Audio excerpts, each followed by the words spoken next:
In a world where geopolitical tensions and energy debates are at the forefront of global discourse, the United States has unveiled a new national security strategy. This strategy has landed with the subtlety of a Scud missile, shaking the very foundations of its transatlantic relationships. The strategy is a bold and unvarnished critique of Europe's current trajectory. It seeks to reshape the dynamics between the US and its European allies. At its core, this strategy is a call to action. It urges Europe to realign its policies and priorities. The document paints a stark picture of Europe's current path.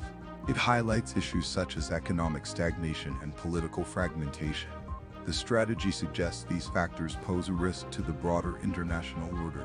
The US is no longer willing to tolerate what it sees as Europe's complacency.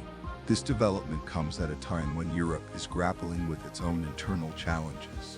The US strategy emphasizes the need for Europe to bolster its defense capabilities. It calls for a renewed focus on transatlantic trade and economic cooperation. However, the strategy has not been without its critics. Some European leaders argue that the US is overstepping its bounds. Despite these concerns, the strategy has also been met with support. Proponents argue that the US tough love approach is necessary.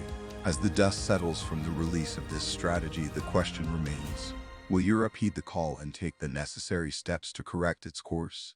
The answer will have profound implications for the future of transatlantic relations.